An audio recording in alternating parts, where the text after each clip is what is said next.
आप इसे कह सकते हैं is an uncaused self existent और इंटेलिजेंट फोर्स है, और being who cause the existence of all things. कौन सी all things? Time, space, energy and matter. इसके बाद जो उसके ऊपर और इम्प्लीमेंटेशन है वो ये है कि is independent of the physical universe. वो इस फिजिकल यूनिवर्स की इंडिपेंडेंस से भी बाहर है। आप जिस तरह खुदा को बयान कर रहे हो वो बिल्कुल वैसा है जैसे बच्चे अपने इमेजिनरी दोस्त को डिस्क्राइब करते हैं। कोई ऐसा जिसे कभी किसी ने देखा, सुना, छुआ तक नहीं, लेकिन फिर भी उसके बारे में हर डिटेल पता है। क्या चाहता है, किसे नाराज होता है, किसे इनाम देता है। और मजेदार बात, आपको ये सब चीजें पैदा होते ही मुफ्त में मिल गईं। आपका नाम, धर्म, किताब, सब आपके हाथ में डाल दिया गया, और अब आप ऐसे पेश करते हो जैसे आपने सालों रिसर्च करके इसे चुना हो। आपका खुदा कहीं से भी अचानक प्रकट हो गया, न कोई कारण, न कोई माता पिता, और सीधा अनंत शक्तियों के साथ। ये सुनकर तो डार्विन का एबायोजेनेसिस याद आ गया, जहां नॉन लिविंग से लाइफ पैदा हो गई। तो जब कीड़े कौड़े बिना माता पिता के पैदा हो सकते हैं, तो आपका खुदा क्यों नहीं? या फिर उल्टा, आपका खुदा तो हो सकता है लेकिन माइक्रो ऑर्गेनिजम्स नहीं। मतलब जो चीज आपके गॉड पर लागू हो वो साइंस पर नहीं। ये क्या भेदभाव है मेरे भाई?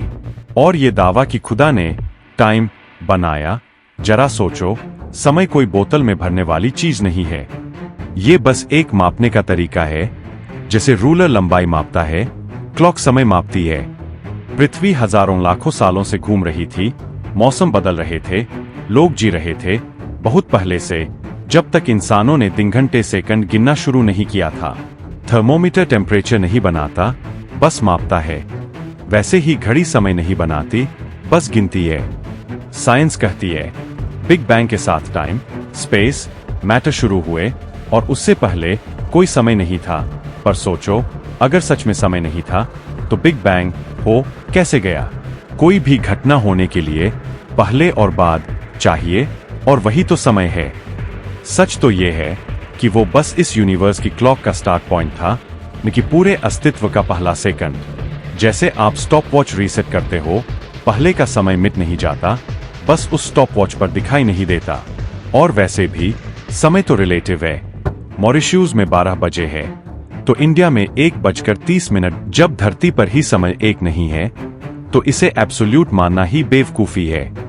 आइंस्टाइन का टाइम बेंड असल में प्रोसेसेस की स्पीड बदलने की बात है, न कि कोई रॉड पकड़कर मोड़ देने की। अब सबसे बड़ा मुद्दा, आप कह रहे हो खुदा समय से पहले, मैटर से पहले, स्पेस से पहले था, लेकिन आपने कभी इसका टेस्ट नहीं किया, न सबूत देखा, न सवाल किया ये सच है भी या नहीं। आप पानी पीने से पहले देखते हो साफ है या नहीं, लेकिन पूरी आइडियोलॉजी बिना एक बार टेस्ट किए निगल जाते हो। घर खरीदने से पहले देखने जाते हो, लेकिन इनविजिबल लैंडलॉर्ड के साथ लाइफ टाइम कॉन्ट्रैक्ट साइन कर लेते हो, जिसे कभी मिले भी नहीं। ये फेथ नहीं, ये इंटेलेक्चुअल आलस है, और उसे डिवोशन का लेबल लगाकर बेच रहे हो। चाहे सोने का रंग चढ़ा दो, मिट्टी का ताज मिट्टी का ही रहेगा।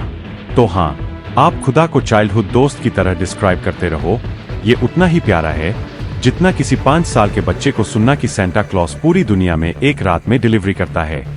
सुनने में अच्छा लगता है, सोचने में मजा आता है, लेकिन आखिर में ये बस कहानी है।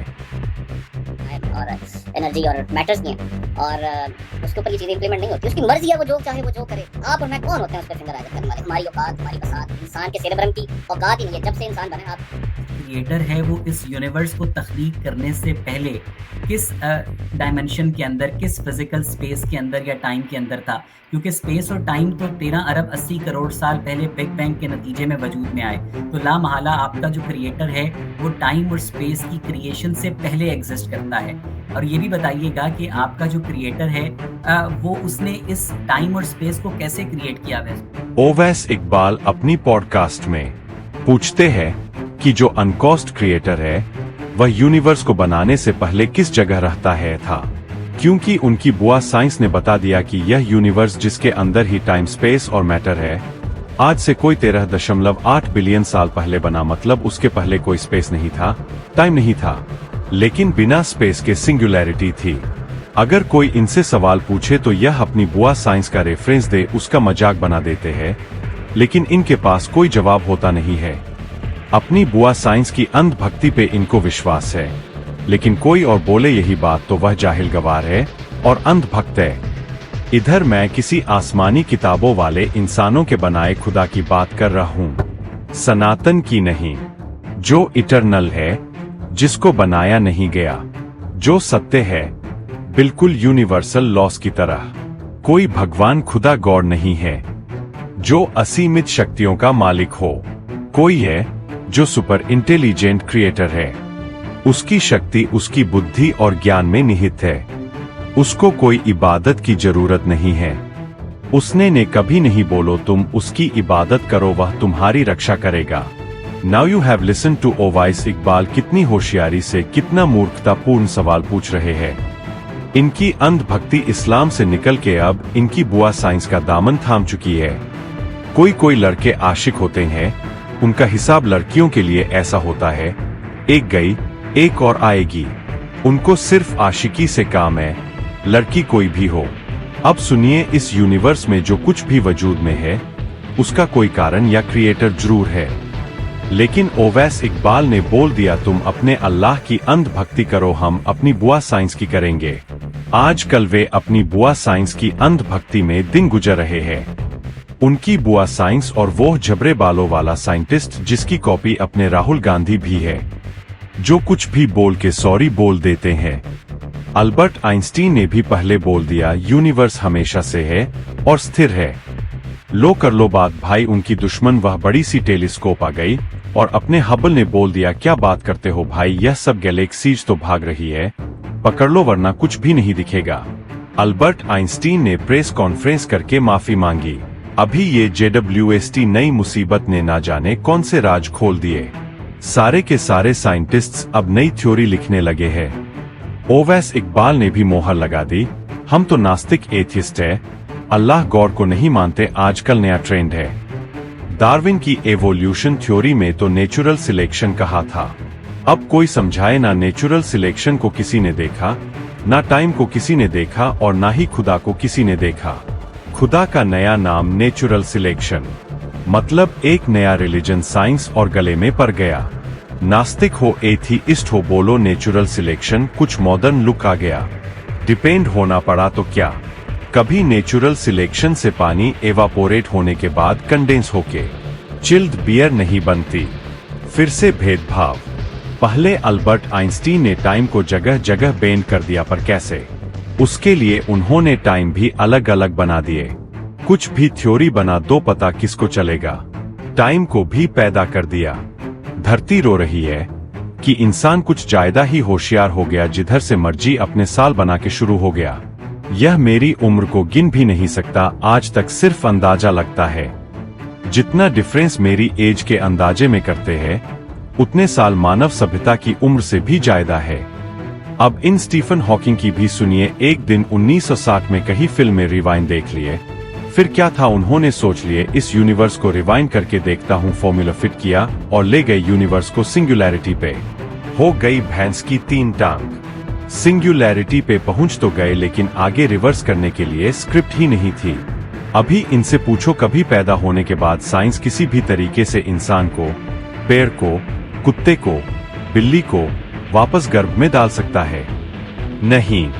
मस्त बात यह है कि किसी भी आर्टिफिशियल इंटेलिजेंस से बात कर लो, यह लोग वही बोलते हैं जो इनको फीड की गई है।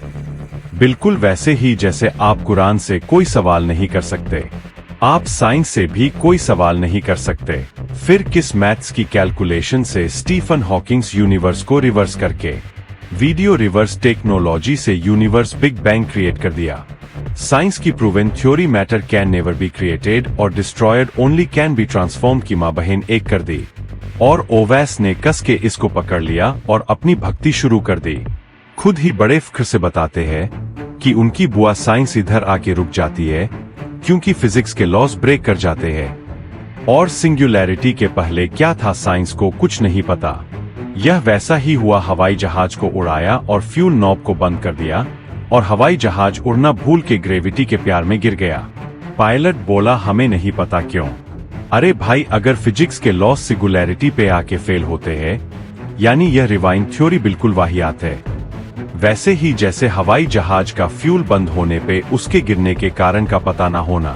इंटेलिजेंट हॉकिंग यह एग्जाम्पल देते हैं कि नॉर्थ पोल के नॉर्थ में कुछ नहीं है। नॉर्थ पोल एक इमेजिनरी पॉइंट है, वह भी धरती का, ना कि इस यूनिवर्स का अंतिम पॉइंट। इसको ऐसे समझे, अगर धरती को आप एक आइलैंड समझे और इस यूनिवर्स को समुंदर, तो क्या आइलैंड के नॉर्थ इमेजिनरी पॉइंट से आगे कुछ भी नहीं है?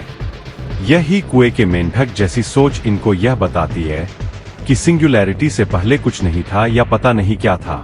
साइंस अपनी जहां मर्जी से स्पेस को बेंड कर देता है, फिर एक आके बोलता है नॉर्थ पोल के नॉर्थ में नॉर्थ नहीं है, यानी अब स्पेस खाली है। थ्योरी में कांस्टेंट लगा के कुछ भी सिद्ध कर सकते हैं। वैसे इनके हिसाब से यूनिवर्स का भी कोई पैरामीटर नहीं, कोई अंत नहीं, और ऐसे नॉर्थ पोल पे आके नॉर्थ में कुछ है ही नहीं। स्पेस खुद एक्सपैंड हो रहा, स्पेस के बाहर कुछ नहीं है। टाइम भी स्पेस के अंदर है, लेकिन नॉर्थ पोल के नॉर्थ में कोई नॉर्थ नहीं है। ओवैस इकबाल के पैदा होने के पहले कोई नहीं है, मतलब कुछ भी। स्टीफन हॉकिंग को बेसिक बात का नहीं पता। रिवाइंड करके यूनिवर्स को छोड़ो, अगर मुर्गी को ही अंडे में डालने की कोई थ्योरी हो तो पहले वही बता दो। अब ओवैस इकबाल से कोई यह पूछे, क्या वह जिस दिन धरती पे आए, क्या उसके जस्ट पहले ही तैयार होके निकले थे, या उनकी माताजी ने उनको अपने गर्भ में तैयार किया था?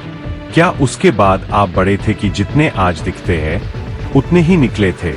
यानी उनके धरती पे आके बढ़ने से पहले भी वह एक्सिस्ट करते थे, और उनकी प्यारी माताजी उनको बनाने के लिए कोई भी रॉ मटेरियल लेने किसी फार्मेसी पे या हार्वर्ड स्टोर पे नहीं गई। सारा सिस्टम मैन्युफैक्चरिंग का उनके अब्बाजी के बीज में और माताजी के ओवम के मिलने से शुरू हुआ। माता पिता का ऑटोमेटिक सिस्टम को किक स्टार्ट लेने के सिवा कोई हाथ नहीं था, जिसका एंड रिजल्ट आजकल बहुत पॉडकास्ट कर रहा है। जब ओवैस इकबाल है, इंसानों को गर्भ में 9 महीने लगते हैं, और उनके पहले भी टाइम होता है और बाद भी, लेकिन यूनिवर्स जादू के पिटारे से निकल के आता है। इनकी सबके अक्ल घास खाने यूनिवर्स के बनने से पहले गई थी या यूनिवर्स के बनने के बाद, क्योंकि टाइम, स्पेस, मैटर और घास सिंगुलैरिटी से पहले थी ही नहीं। इनकी ज्यादातर थ्योरीज मैथ्स की कैलकुलेशंस है और उसके कॉन्स्टेंट्स है। आज अगर हम साइंस की किसी खास उपलब्धि पूछे तो कुछ मेडिसिन की फील्ड में, तो अभी आप लोगों ने देखा होगा वेस्टर्न वर्ल्ड में कितने लोगों को अपनी जान हाथ धोना पड़ा। लाइक साइंटिस्ट कम्युनिटी के हिसाब से साइंस ने बहुत उन्नति की है। Cancer, heart disease, kidney, lungs, liver की कोई बीमारी से इंसान बच नहीं सकता। वह नेचुरल सिलेक्शन जिसने इंसानों को और बंदरों को 98% DNA मिलके बना दिया, लेकिन इंसानों को इम्यूनिटी देके शक्तिशाली नहीं बना सका। इंसानों की साइंस ना नेचुरल सिलेक्शन। इंसानों की एवरेज एज बढ़ने का कारण ज्यादा पॉपुलेशन और आराम के साधन और इंसान की किसी माइक्रोब्स पे विजय। यह है अचीवमेंट्स, वह भी उतनी ही पुरानी है जितनी डार्विन की थ्योरी। इन बेसिक अचीवमेंट्स के सिवा कोई माइलस्टोन नहीं दिखता। मेडिकल फैसिलिटीज इतनी एक्सपेंसिव है कि इन डेवलप्ड वर्ल्ड के लोगों को इंडिया आके ट्रीटमेंट लेना होता है, क्योंकि इनकी करेंसी की परचेजिंग पावर एकदम लो है, क्योंकि इनका ज्ञान सिर्फ मैथ्स उसे करके पेपर पर थ्योरी प्रूव करना है। ओवैस इकबाल ने खुद कभी मुर्गे या मुर्गी को वापस अंडे में डाला, या उनकी बुआ साइंस ने उनको कोई तरीकाकार बताया है जो उनको बताती हो कि कैसे मुर्गी वापस अंडे में कैसे जा सकती है। अगर चली गई तो उसके पहले का नहीं पता, और सारे के सारे गधे आंख बंद करके कुछ मूर्ख साइंटिस्ट की बात पे यकीन करते हैं। जिस तरह इनकी मैथमेटिक्स ने खुद इनकी इकोनॉमी को खराब किया है, वही मैथ्स इनको पेपर पे सब भीग दिखता है, लेकिन एक्चुअली नहीं। ओवैस इकबाल अपनी बुआ साइंस की तरह ये सोचते हैं कि उनको पैदा करने वाले उनके माँ बाप किसी दूसरे लोक में रहते हैं, और ओवैस इकबाल के समय के साथ ही पूरी दुनिया का समय स्टार्ट हुआ। ये इनकी अंधभक्ति अपनी बुआ साइंस के लिए है। अब जैसे कोई नशेड़ी रम छोड़ के व्हिस्की या व्हिस्की छोड़ के हेरोइन पीने लगता है, वैसे ही ओवैस इकबाल अल्लाह की अंधभक्ति छोड़ के अपनी बुआ साइंस की अंधभक्ति में डूबे हैं।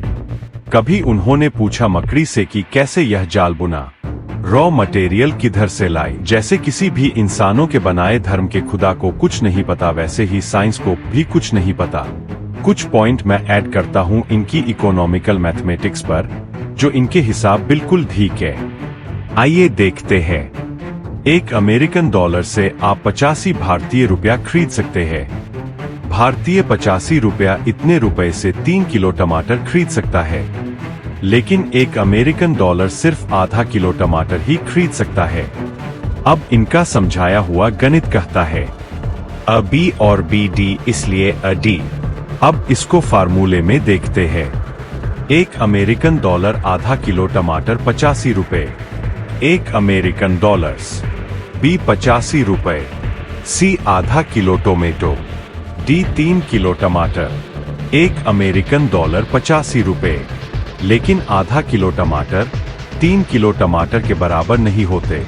लेकिन इनके लिखे ग्रंथ यह बताते हैं कि अमेरिकन डॉलर्स भारतीय रुपए से ज्यादा मजबूत है, लेकिन यह नहीं बताते कि 1 डॉलर से 85 रुपए खरीद सकते हैं, लेकिन 1 डॉलर 3 किलो टमाटर नहीं खरीद सकता।